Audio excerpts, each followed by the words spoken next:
Magaalaa Baha Biiftuu teessoo sabaaf sablammootaa handhuura afran qalloo lafa aartii fi aartistoota biqilchituu qabsoo fi qabsaa'ota magaalaa Dirree Dhawaati. Kabajamtoota hordoftoota keenya har'aan tana magaalaa Dirree Dhawaa dildila Dachaatuu irratti argamna. Dildilli Dachaatuu kan ijaarame bara 1937 irraa hanga 1940 ture. Dildilli kun akkuma ijaarameen bu'aawwan gurguddoo lamaaf olaadaati ture. Tokkoffaa irratti daandiiwwan gurguddaa sadii kan qafiiraa gabu daandii lagaarree qaxxaamuree as bahu akkasumas kan Taayiwaan irraa ol fulla'u wal qunnamsiisee gara Kaziraatti dabarsuudhaaf tajaajila. Inni lammadaa immoo akka daangaadhaatti ture. Wayitaa lammiileen biyya alaa Xaaliyaan, Faransaay fi Giriik Dirree Dhawaa weeraranii naannawa Kaziraa jiraachaa turanitti namni gurraachi dildila kana akka achi hin dabarre jechuudhaan seerri tokko hojiirra oolaadhaatti ture. Yeroo sanitti egaa tarii namoota diddiimaa akka kiyyaa kana yoo ta'e malee namoonni gurraachi tokkolleen dildila kana achi qaxxaamuree Kaziraa seenuu hin danda'u ture jechuudha. Egaa namoonni gurraachi akka keetii kun gamana dabraa hin danda'an jechaati gaafa hin jiru kabajamoo daawwattoota keenya haa ta'utii mee keessumaa namoonni gurraachi karaa dildila kana achi dabruu hin danda'anii karaa Kaziraatti jettee jirta. Maali tarii sababni isaa? Sababni isaa beekamaadha. Wayitaa lammiileen biyya alaa Xaaliyaan, Faransaay, Giriik naannoo Kaziraadhaa jiraachaa turan koloniidhaan isaan kanasitti jiraachaa turanii. Kanaaf namoota gurraacha miira tuffiitti waan qabaniif waan koloneeffatanii jiraniif akka daangaa kana achi hin dabarre jechuudhaan dildila kana ijaaranii akka dildila kana hin dabarre seera hojii oolchanii turanii. Dildila kana kan ijaare lammii Xaaliyaanitti ture. Xaaliyaanotaatu ijaare. Sababa kanarraa ka'uudhaan egaa baroota dheeraadhaaf lammiin biyyattii qotee bulaan namoonni naannoo kana jiraachaa turan oomisha isaanii hanga dildila kana xarafaa fidaniiti gurguratanii garas deebi'an. Ergasii immoo manni kun qabatanii garas galan malee namoonni gurraachi garas seenuu hin danda'u. Tarii namoota diddiimaa akka kiyyaa kana yoo ta'e immoo dabarsuu ni danda'an jeeyyaati. Egaa kabajamoo hordoftoota keenya walumaa galatti guyyaa har'aa waa'ee seenaa dildila kanaa haasa'uudhaaf mijaasitti kan argamne. Guyyaa ayyaana iidaa addaa kabajuudhaan sababeeffachuudhaan sagantaalee teenya tan garagaraa tan qabnu isin biraan ga'uudhaaf sagantaalee isin bashannansiistu sagantaalee hedduudha biraa qabna. Salaamata keenyaa isin daganne bakkuma jirtanitti salaamanni keenya isin dhaqqaba isin haa dhaqqabu jecha sagantaalee iidaa tan garagaraa kan isin biraan geenyu ta'a jechuudha. Turtii teessan nu faana godha.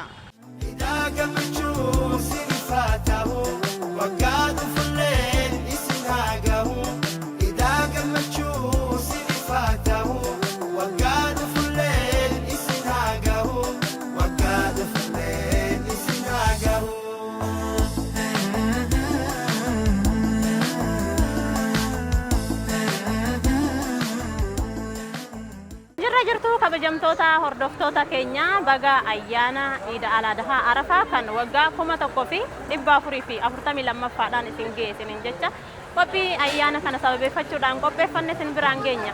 Kan nuti argamnu dirree kubbaa miilaa Saabbiyaan keessatti baazaara qophaa'e irratti jechuudha. Baazaarri kunis kan inni qophaa'e ayyaanuma kana sababeeffachuudhaan kan qophaa'e yoo ta'u namoota as keessatti arganne baga ayyaana kanaan isin ga'e jechaani akkasumas ergaa baga ittiin isin ga'eetisaan irraa fuudha. Namoota biraatiinis baga ittiin isin ga'e akka jedhan immoo carraa kennaa fi gaafilee tokko tokkos ayyaanuma wal qabsiisnee gaafachaa namoota argatan badhaasa yookaan kennaa ayyaana kennaa fi kan nuti deemnu ta'a. Namoota kanaas gaafilee yaalanis kan deebisaniifis jechuudha. Badhaasni garaagarummaa qaba. Isaaniifis badhaasa kennaa kan nuti isaan biraan geenyu ta'a jechuudha. Hanga xumura qophii keenyaatti nu faana turaa isiniin jenna. Irra deebi'uudhaan hordoftoota amantaa Islaamaa maraan baga ayyaana iidaa arafaa kan waggaa 1442 geessanii yeroo gaarii nu faana dabarsaa ayyaana gaarii. Muslimni hunduu baga geettanii guyyaa kabajaa iidaa keessanii. Maqaan kiyya Imaan Ibraahim Jaamaa an Harar irraa hin dhufe. Harar ganda biraa irraa hin dhufe. Baazaara hojjechuuf hin dhufe. An maqaa kiyya Simaniin Jaamaa an Reedomaa Hasan jira. Maqaan kiyya Abdulkariim Jamaaliin Jaamaa iddoon jireenya kiyya Jarba Alii Dirree Dhawaa keessa Jarba Alii. Maqaan kiyya Liinaa jedhama.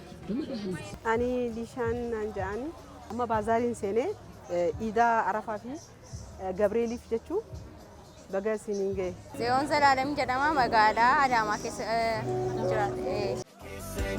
Muslimni hunduu baga geettanii guyyaa kabajaa iidaa keessanii iidaa gammachuu isiniif haa ta'u waggaa dhufulleen isin haa ga'u iidaa gammachuu isiniif haa ta'u waggaa dhufulleen isin haa ga'u waggaa dhufulleen. gammachuu islaama hundaa. Ayyaanni Arafaa ayyaana guddaadha. Yeroo inni isaa dhiyaate osoo torbaan duratti ijoollummaa jechuudha gammachuudhaaf. Egaa inni dabareen boodaas hanga torbaan takka gammachuun iidaa hin dhumnu jechuudha. Gisee ayyaana Arafaa kabajan gammachuu isaaniif qofaaf osoo hin tahin nama ala jirus miskiina nyaachuu hin qabnes akka sadaqaa jechuudha. Akkas godhaa hunda isaatu yaadachaa dhukkuba koronaaf irraa eegaa kabajuu qabanii jira. Amala akkasii keenya godaana jiran deemnee gaafannaa kadhadhaban deemnee gaafannaa salliixa buskuta fa'aa teemira fa'aa bakka waan hundinuu salliixa fa'aa qabannee deemnee gaafannee isin cina jirra jennee dhaabbachuu qabnaaf isaanillee nama innaa godaanarra jiran deemnee gaafachuu fa'aa jiraami waan akkas fa'aa. Ayyee iidaa Arafaa tana hanqamnee jira nama wal qixaamti haqabu jira hanqamnee jira haqabu kun hundinuu hanqamneef sadaqatee jiraamati sadaqaa kanneef akkasumatti gargaaree ijoollee xixiqqoo warri haadhaa fi abbaan isaa jira isaaniif haqabu kun dandeettii isaatiin kanneef akka isaan ilaalanii ijoolleen sun hamileen ijoolleen cabne godhuudhaaf iidatan akkasitti dabarsuudhaan jira. Nama hin qabneefi cinaa kannitee fi wajjii kabajjeeti akkasitti bareedaa du'aayii godhatteeti akkasitti iidaa Arafaa dabarsuun bareedaadha. Nama hin qabneef kannaa amma yoo hoolaa takka yoo qalatee cinaa isaa kannitee cinaa keetii mana keetitti akkasitti godhatteeti nyaatta. Malee islaamni akkanaan beeku wal bira wal gargaaraa biyya du'aayii godhaa biyya rabbii nagayaa godhuu jenneeti akkasitti wal gargaaraa akka dabarsinu feena. Haala nagaadhaan jaalalaan walitti qabamnee waan tokko wajjin dabarsinuutti natti fakkaata jechuudha. Namoota gargaaruu namoonni tokko jiru namoota harka qabeeyyii ofitti qabnee yeroo sanatti nyaachisnee obaasnee jara duukaa dabarsuu qabna jedhee. Muslimni hunduu baga geettanii guyyaa kabajaa iida keessanii iidaa gammachuu isiniif haa ta'u waggaa dhufulleen isin haa gahu. Iidaa gammachuu isiniif haa ta'u waggaa dhufulleen isin haa gahu waggaa dhufulleen isin haa gahu. Guyyaa gammachuu islaama hundaa dhiiraaf dubartiin xiqqaa fi guddaa guyyaa gammachuu islaama hundaa dhiiraaf dubartiin xiqqaa fi guddaa. Haadhi keenya gaafa kan jarraas nu duukaadhaan seeroo kan isaanii ol duukaan waluma duukaa kabajnaa jechuudha. Ayyaana keenyas ayyaana isaaniis waluma duukaa jirra jechuudha. Dura yaa'u walumaanuu islaamaa fi kiristaanaa walitti akkasitti amma saayibtiitti yaa tachi Sheek Habiib wal cinaa huccuu ijoollee fi kadhalaa ka gurgurtu hogguu iidaa hogguu ga'ee dhuftee na bira keekii gootee baga siin ga'e jettee na bira oolti. Anilleen akkasitti mana isii hogguu iidaa isii guutee akkasitti deemeeti akkasitti wajji kabanna. Ammallees akkasuma hogguu soomaniinis hogguu dhufee soomanaas nama hin qabnees aftira gooneeti goosisneeti akkasitti wajji dabarsina rabbii wajji.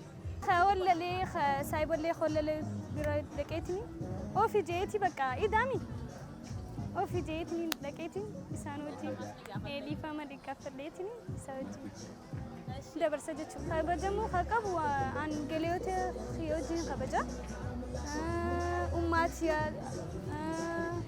akkootii dhaqeetini bageessin ga'ee jeetiin ziyaaraan godha.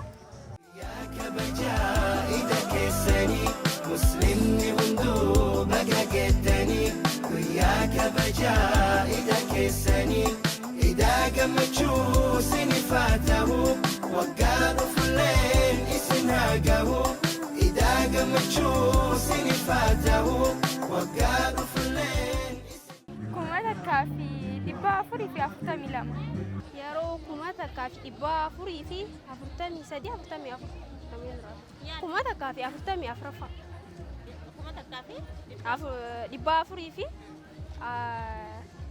44 Kun takka fi dhibba afurii fi kun takka dhibba afurii fi 22 sa. Kun takka fi dhibba afurii fi 12. Ayyaanni iidaa Arafaa kabaranaa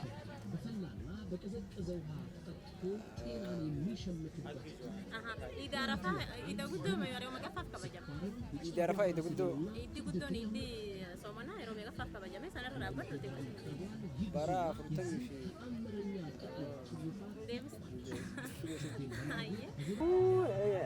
Difama bene afurtami wala qasho dogogor kuma tokkoo fi 45 Bara 1444 wayinatti fakkaata. Yaali meerra deebiin. Kuma tokko fi 44 waan akka kanaa wayi. Guyyaa kabajaa iidaa keessanii musliimni hunduu baga geettanii guyyaa kabajaa iidaa keessanii iidaa gammachuu sinif haa ta'u Guyyaa sadii. Guyyaa sadii. Iidaa rafaa mamoo guyyaa sidii kabajame iidaa rafaa kenna. guyyaa sadii Guyyaa sadii. Afur. Sadii. Amma iidaa rafaa tanama gurguddaati. Tan soomanaa dammoo ijoollee xixiqqoo jechuudha. Kanaafuu amma isinis nutis iiduu qabna hundi keenyaa jechuudha. Ijoolleen xixiqqoonis iiduma qabdi. Keessaafuu kun nama guddaa ilaallate iidituun jechuudha. Hundi keenyaa gammachuun dabarsuu waamu jiru ta'ee garuu iidummaan tunu ta soomanaa ta ijoolleeti. Ta rafaa ta nama guddaati. Kanaafuu isinis iiduu jirta. Guyyaa kabajaa iidaa keessanii musliimni hunduu baga geettanii guyyaa kabajaa iidaa keessanii iidaa gammachuu sinif haa ta'u Yaada. Yeroo yaada. Arafaa. An saayiboolee xiyoo hojii dhaqeetii paappaafaa dinifaa dhaqee. Gaafaan xiqqaa manzaraa faan bitadha. Ammas numaan bitadha. Gaafa xiqqaa sanis gaa manzaraa ijoollee jira. Khabar guddaa jira. Manzaraan hin bitadha. Sa'aas hin bitadha. Kophee ifaa qabdu sagalee qabdus hin bitadha. Haala kanaan hin dabarse jechuudha. Amma gaafaan guddadhees jaartii miti. Xindoochi waan jaamu sana afaan Amaaraatiin qaadhimaa ganaadha inshaallah fuulduraaf. Ayyee amiin amiin. waa iidoo waa ali baqbaq guyyaa galgala idni boru gujaanu hinnaa dibannee akkasitti nuu qabanne jennee akkasitti gaarii baqloon gaafa laal rubbiyaa ta'e gaafa qarshii gaafa sumunis jaan akkasitti ilaa poolis maree ilaa sheekamiif akkasitti shirshir san hundaan yaadadha idarra shaashaa waa idaa hunda kam waa iidoo waa ali baqbaq akkas idarra shaashaa gu bishaan ama hafee malee gaafa bishaan walitti naqnufaa nama akkana zannatee deemuufaa bishaan itti galleeneeti idarra shaashaa jenna nama akkas amma akkaatti bareedu tanaatu guyyaa sanii yoo ta'e bishaan duruu baaldi akkas quubse sabbaa yaadadha wallaahi waa hunda. Ammoonni akkasii ni jira. Ini jira inshallah ni dhufa. Kuma warri direedhaa akkasuma muggula agarru akkasuma taban. Bareedaadha walirraa hirrifatta. Maaliif waan hunda wajji nyaattee wajji quuftee waan akkanaan jiru ammallee inshallah rabbi ni deebisa akka dur ni taati. Guyyaa kabajaa iidaa keessanii musliimni hunduu baga geettanii guyyaa kabajaa iidaa keessanii iidaa gammachuu sinif haa ta'u waggaa dhufullee isin haa ga'u. Iida ni deeman ni salaatama. Eegas booda ni galtee mana keetitti iida gootaa jiru. Buskuta. Keeka.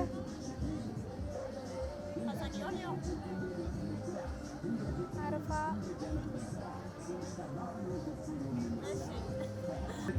Kana deebisuu hin danda'u.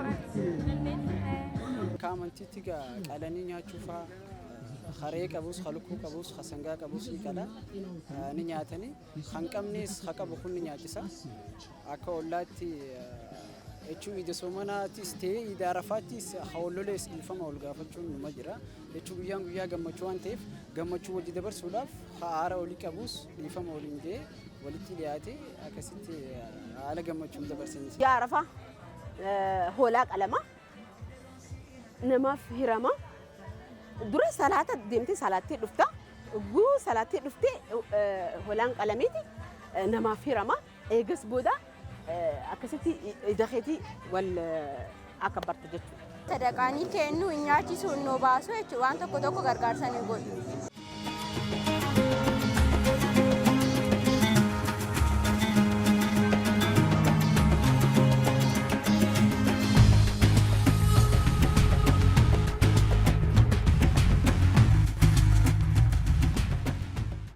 Namoota baga ittiin isin ga'e jechuun barbaadu hedduudha. Saayibootan kiyya warra biyya alaa jiru, kan biyya Arabaa jirus, kanidhaa keessa jirus rabbiin nagaan isin baasuun jaa.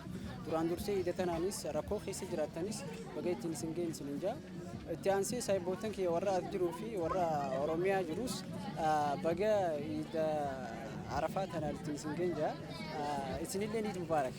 Warraan jechuun barbaadu warra biyya alaa ta'es warra as keessaa ta'es obboleeyyan kiyya maqaa isaanii Samiiraan jedhamti. Taanis obboleessa dhiiraa Adinaan Eliyaas haadhaa fi abbaa kiyya. Isaanii afeeruu barbaada. Saayibboota kiyyaa wajjin fireentii kiyya isaa wajjin. Waan hin jiru geelioteef kiyya ummatiya baabaa kiyyaaf na isinifillee baga isiniif ga'een jaa. Itoophiyaan guutuu baga iidaa alhadaa iidaa arafaa baga olii isiniif ga'een jaa. Kanuma bakka. Obboleessa kiyyaan Daawud Siisaay Kumsaa. Ijoollee isaan wajjin obboleettii kiyyaa Mariyaam Ballaxan baga rabbii si ga'een jaa. Uummata musliimota hundaa'u baga isin ga'e iida Arafaa jaa. Ashraqaa Jamaal bagatti si geessee ijoollee ishee wajjin jechuudha. Bagatti si geessee hin jedhu.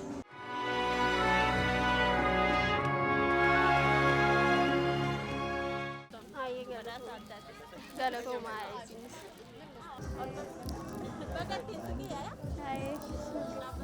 Baga ittiin isin ga'e isin hundaa'u. Hayyee atillee galatoomii bareedduu hayyee shillimaatii naa kannan. Hunna shillimaatii harkadheetiin jira isinis akka gaafii akkana deebisaatii shillimaatii fudhadhaa.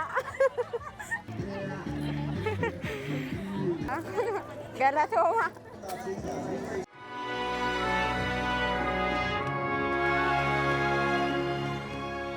deebuudhaan hordoftoota amantaa islaamaa maraanu baga ayyaana iidaa addaa arafaa waggaa 1442 isin gahe ayyaana gaarii.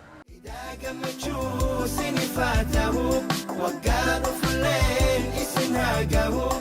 Idaa gammachuu sinifaatahu waggaa dhufulleen isin hagahu. Waggaa dhufulleen isin hagahu. Guyyaa gammachuu islaama hundaa dhiraaf dubartiin xiqqaa fi guddaa guyyaa